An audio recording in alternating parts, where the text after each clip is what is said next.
There's a fair bit going on inside the car. We've been flat out. We've got a deadline, so we need to get this done as soon as possible so we can test it. So it's a bit like Discovery Channel.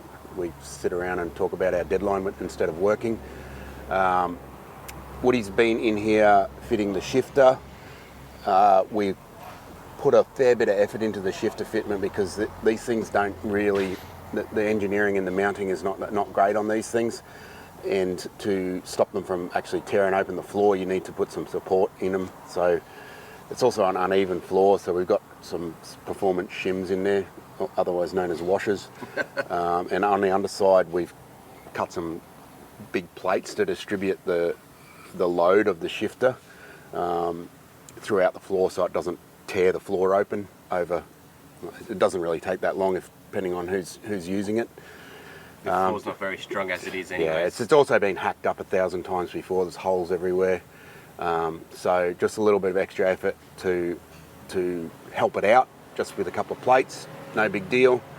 Does the job, stops it from tearing open the floor, and which could potentially ruin your day as well. And there's wires poking out the back there too. Do you want to explain that? Yeah, so the park neutral and reverse light micro switches inside the shifter here, which is pretty much standard for any B&M or Hurst, and probably TCI shifter. So there's a couple of reverse, a couple of park neutral, and these are the trans brake arm button. So they come out. This is the factory wiring here. That used to be the park neutral and reverse. So I've dug them out, found them. It actually used to go down through the tunnel into the side of the transmission, but I pulled it back through. Identified them, wired them up, and this just goes to the ECU via one of these sets of plugs here. We've got a couple of sets of plugs. That's rear, so that's all those wires that run through the big snake loom going to the back of the car there, and this is the front loom. This here is a rotary switch for either RPM limit or boost, whatever you want to set it to, 12 position switch. Love your work, Alan. You've done a stellar job, mate. This is good. Yeah, this is not the most pleasant working conditions. It's ridiculously hot here, like humid as hell. At least you got that nice roll cage to lean on. Yeah, yeah. So I don't complain. I will, but no one cares. The ECU and stuff's all mounted up under here. There's heaps of space because it's got no heater box or anything like that, and it's all been stripped out. So that's all good to go. We have to fill up the trans. We've already done oils and stuff like that in the engine, but the trans needs to be filled up. Benny will do that. He's the trans man. I'll probably have to put some fuel in it, and then we will try and have a startup on it, which is pretty exciting considering we've spent what, 6 days, I think. 7. Yeah. So we're doing pretty good. Pretty happy with it. We've fixed up most of the things that were like really bad with the car, and it should be a usable vehicle. So job done. We pulled the tune out of Benny's car. Everything's identical in this vehicle on purpose. So we're going to just load in that tune.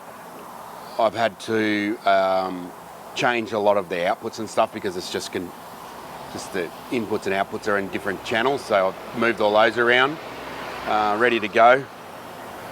We've done the fuel pressure. Fuel pressure has to match the set pressure that is in the software. It's part of the fuel model. So we've set that. Everything else is working apart from the wideband sensor because it's not connected at the moment because we haven't made the exhaust yet. So we're now going to just crank it over for a bit and get oil pressure before we attempt to start it. So hit it, Benny.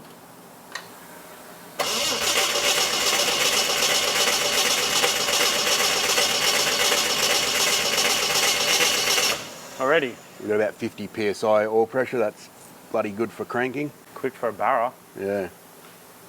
These things come up straight away, hey. Even when we did the project I'm not allowed to talk about yet. It's not a 304, it came up straight away. What project? I can't say anything about it yet. God damn. Actually, it'll probably be out by the time this video comes out. Even I don't know what he's talking about. No, I'm not a part of that group chat.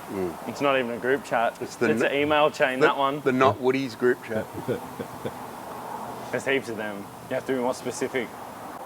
Crank it.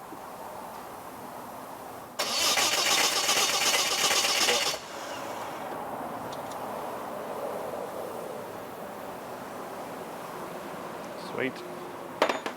Got turbo oil, all good.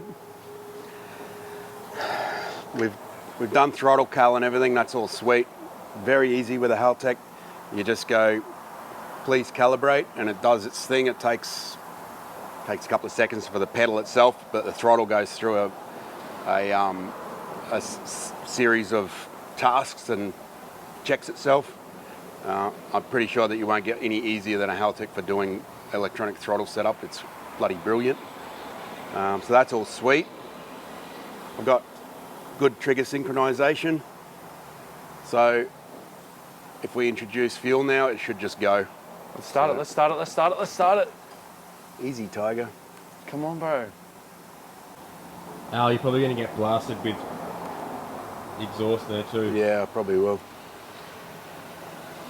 All right, I just turned the fuel on. Benny's going to reboot for me, so it actually works. Is this the moment of truth? Could be. Another dog's gonna eat you. Workshop dog. What up, Brody? All right, let's go.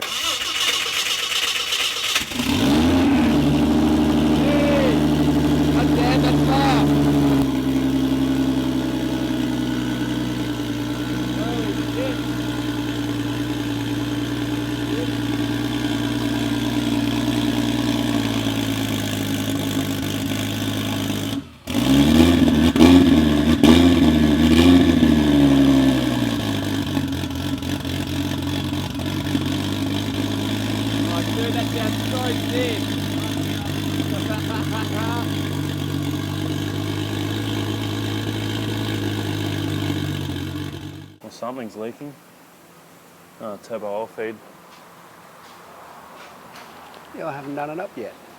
This side. Benny, this is a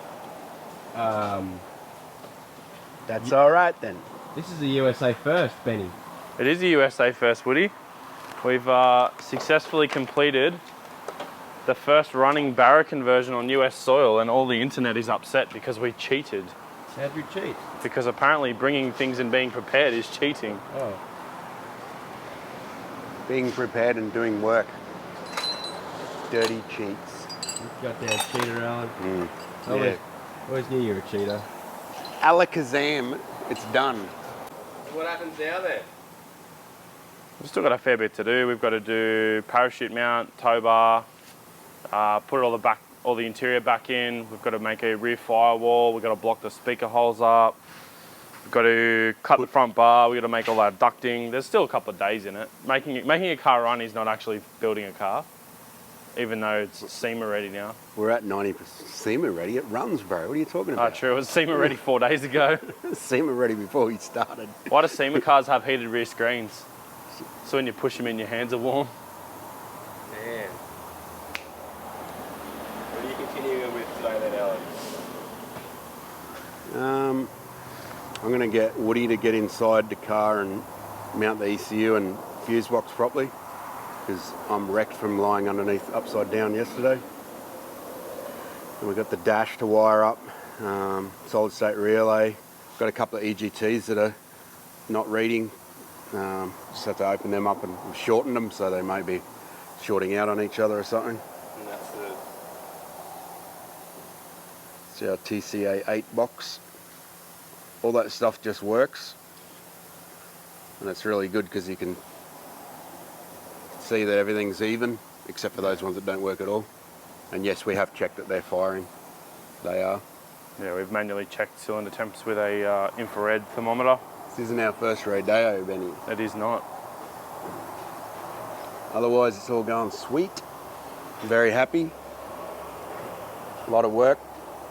Still a bit in it, but I reckon by the weekend we'll have the guts of it done. Scotty from Haltech's actually going to remote tune it for us on Monday night local time for us, which is Tuesday morning in Australia. So that'd be pretty cool. Thanks, Scotty. And we'll, I mean, realistically, it's going to be pretty much a touch-up tune because these cars are identical. But we still want to chuck it on the dyno here and spin it up and make 17 million horsepower because dyno jet, just for lols. So, should be cool. And I'm excited. Even though it doesn't look like I'm excited, I'm actually pretty ecstatic right now. Kind of processing it still. And we're going to go down to John and get the exhaust done. Yeah, we'll probably spend a lot of time down at John's tomorrow doing fabrication. John's shop's air conditioning, so we'll probably spend a lot of time down there tomorrow. Yeah, we'll do exhaust, or he'll do the exhaust and we'll actually do all the aluminium sheet fab while he's doing that. So we're making a pretty short exhaust because in America you get fined if you don't have your exhaust through the guard. So we want to be completely compliant with this car. So You've got to have a loud exhaust. Very, very strict laws on not having an exhaust here.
We're just moving some cars so we can get the Mustang out. We're going to head down to John's. It's just 50 metres up the street. This here is just tacked together just to direct the exhaust gas away from burning holes in the firewall and wiring looms and stuff like that. Our plan is to go through the inner guard there, and we're looking at either coming out here or down lower would be better. Depends on what we can snake through there. There's probably going to be a bit of shimmingying to get it to go through. It's a pretty big pipe, and there's not a lot of space in there. We've got to dodge the wheel obviously, but John's the gun at that, so we're going to let him at it.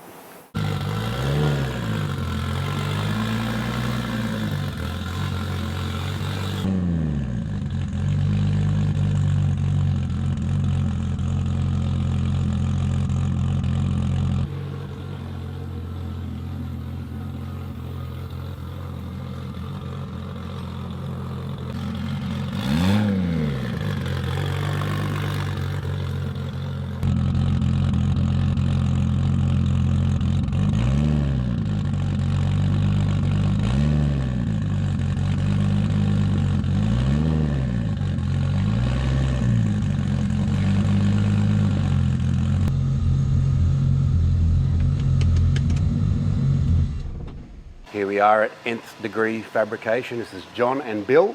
They're the men behind this little shop. It is very pleasant in here. It's air conditioned to a point. Much more pleasant than the other workshop. So we're going to enjoy our day here. A little better. We're going to make an exhaust. John helped us out last year with the Cresta when we needed to extend the exhaust tip, and I think we did a couple other little things as well. Yeah, helped us out little stuff. Yeah, in there, so yeah, it's a big help. We're enlisting his help again to do the bits that we can't do, exhaust and some sheet metal alloy work that we've got to sort of sheet in a few things. So we're going to let these guys go for it. Trying to work some magic. There's some cool cars in here. Yeah, you do have some cool cars here, John. I like them. Yeah, Yeah, the look FD is around. pretty cool. Oh yeah, that one got some comments last year because it's got an LS motor in it. I think all the purists hate me. Yeah. Yeah. I'm, You know, it's better than an turbocharger. RX-7 with a rotary. At the One that moment, moves.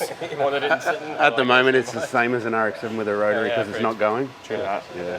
We're fortunate that we have an opportunity to really work on a variety of cars, large variety of cars, you know, from exotics and race cars and street cars. Yeah, there's a McLaren exhaust over there. McLaren and- 720 exhaust. We're doing some headers for outside is a LS swapped old Cadillac, which is pretty slick.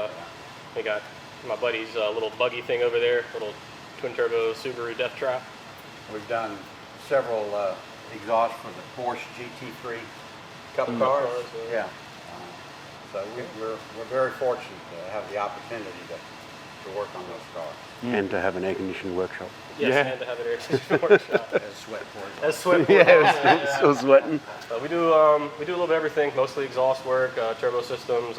We got Matt from CPS. We got his car right behind you there. You know, a big turbo build for that. And, yeah, just a little All bit the of cool little bit stuff. of everything, performance fabrication related.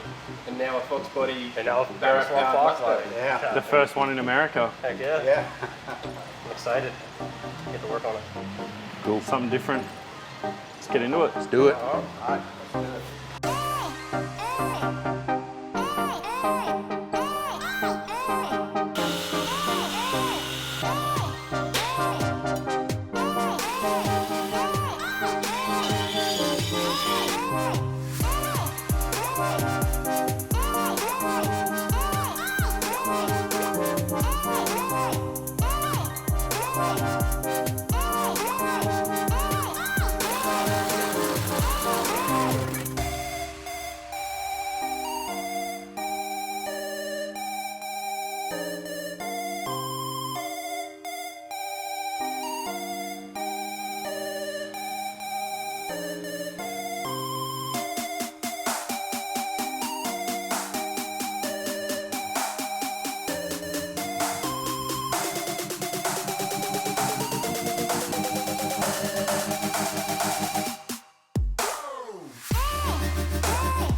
We've got Sean with us. He's helping us out with some other fabrication work, bit of alloy sheet metal stuff for the intercooler and that sort of thing.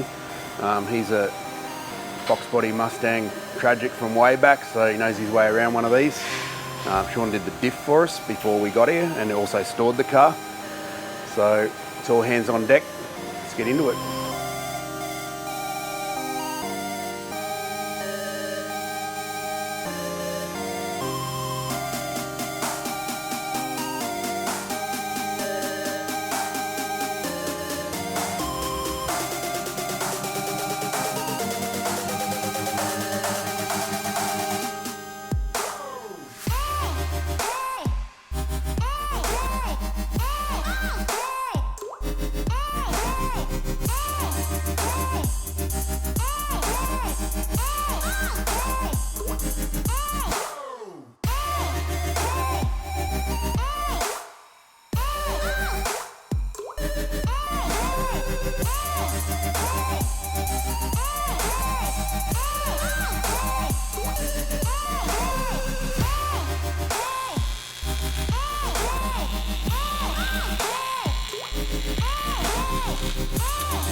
How's that lemon squash going down? Mint.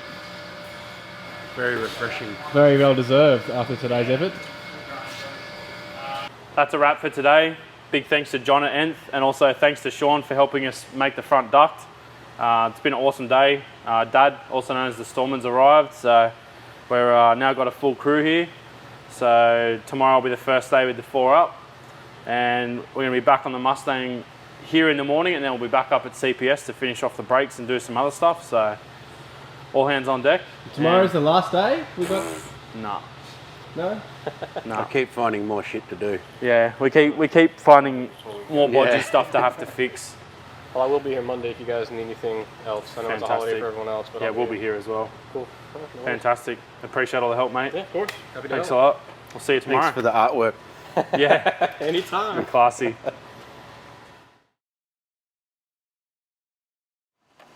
We're back down here at Nth Fabrication for our second day. John's already working busy on the parachute handle. Got Al mounting the race pack. Got Dad starting on the firewall for the rear passenger area. I'm mounting the One Plus charger, and I'm also going to make the battery security bracket. Yeah, everyone's hooking in. It's Saturday here, so not everyone's around, and not all the part shops are open either. So And there's bit of another a challenge. And there's another hurricane beating down on us. And there's another hurricane coming, so it looks like either us or Dragweek bring hurricanes to the East Coast. Just done a pretty simple mounting on this, the race pack Haltech IQ3 Street Dash. It's just basically to stop it falling out on your lap when you accelerate. It's pretty much wedged inside this plastic bezel. This is the wiring harness for it. The black sheath part is actually the Haltech supplied cable that goes from the ECU to this, but I've shortened it and sort of simplified it a bit, taken out some connectors that it has. I've removed most of the pins out of the back of the Street Dash. You can hook up a whole bunch of stuff and even switch on thermo fans and all sorts of stuff with this unit. We don't require that, so I've just removed all the wires that aren't necessary. So all we're left with is just the CAN communications, and this is for some little ground switches that go in the center panel there, where we're going to have our full send and less full send dial, and they basically just toggle through different screens on the dash so you can see different things as required. So that's just going to get plugged straight in. Bolt this back in, hopefully not too much breaking 80s plastic. Stick everything back together and should be good to go. I've quickly pulled the dump pipe off and heat wrapped it. While I was there, I've actually also put some fire sleeve, the aluminium fiberglass style fire sleeve on this brake line. It should protect it pretty well. We've used this previously on the Cresta as well as the heat wrap. Use the same method as the Cresta, so we use stainless steel cable ties to hold the wrap the whole way down. I actually put more on this one than the Cresta just because there's probably going to be a bit more movement and stuff happening in the area. Unfortunately, I didn't have a CV banding tool to actually tighten these cable ties. We ended up just using some multi-grips that worked fairly well. But I'd probably recommend to actually use proper stainless steel CV cable tie straps if you can, because these don't seem to hold as much tension as the CV ones do. Al's mucking around. We've found out that none of the electric windows work. Both the motors are actually dead in the doors. Dad's been in the back busy making the firewall. That's nearly done. Jody's charging his phone with his eyes. Seems to work pretty well. But yeah, we're getting there. John's also working on some other cars in here today, so that's pretty cool. But I'm about to throw this back in, and then the dump pipe should be finished. Then all we've got to do as far as heat treatment in here is put the turbo beanie on, make a small heat shield just on the firewall, and then we're also going to heat shield the back edge of the bonnet. Obviously this car has a massive fiberglass hood on it, or bonnet, so I want to heat shield the back side of it so it doesn't actually burn that, because once fiberglass starts burning, it's very hard to put out, and fire is bad in a drag car or anything, so don't let stuff burn.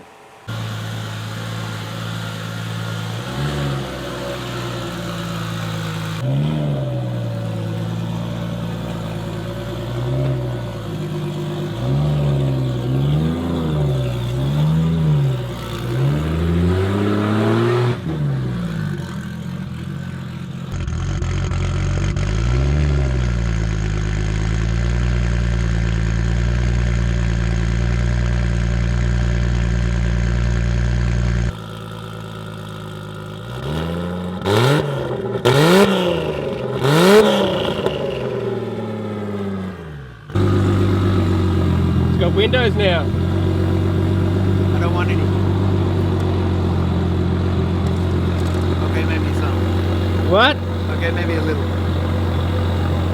Got water on the lens, bro. Hey Benny, 420 blazing. you know how I've got a camera? Yeah, man. You know how you did a big burnout? No. What burnout? We didn't do any burnout. What are you talking about?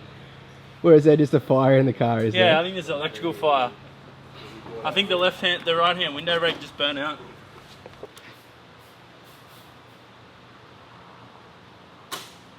Crikey, Australia. No, it's Australia. Australia? Just Australia. S-T-R-A-Y-A. Crikey, Australia. No, L in Australia. bit hot. Everything is hot. Someone decided to get it really hot before they put a beanie on. Yeah, that guy's an idiot. The Storman's finished off the rear firewall. It's looking resplendent. Needs a bit of wrinkle red, but we'll accept it as it is.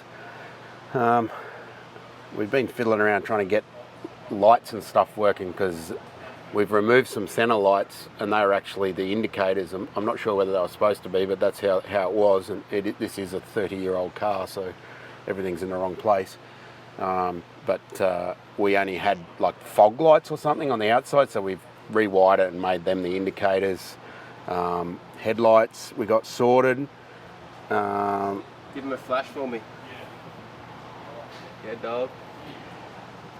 Horn, it didn't really have. It was all just hooked up via I don't know, red wires like everything else. So I just tracked it back down into the factory wiring, and it's got a relay and everything for it. So I don't know why you'd manually do it, but anyway, it's all sorted now. Got this panel here with that's raceback. The raceback's operational. We just got to configure it. So that toggles through once you program them to do such a thing. What's that other switch for though? That there is the how much depth you would like switch, and this is the full send switch. So it's got two options.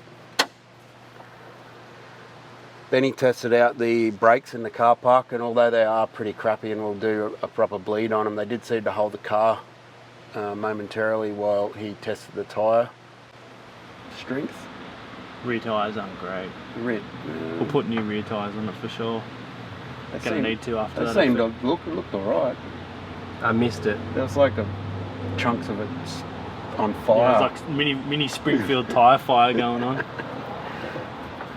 Otherwise, we're almost there. Successful day, Alan. Got to throw some console and stuff back in here to cover up all this crap everywhere. Give it a good vacuum. Get rid of all the 75,000 screws that aren't needed anymore because we use nutsets instead. We've got to change the driver's side harness that Al's sitting on.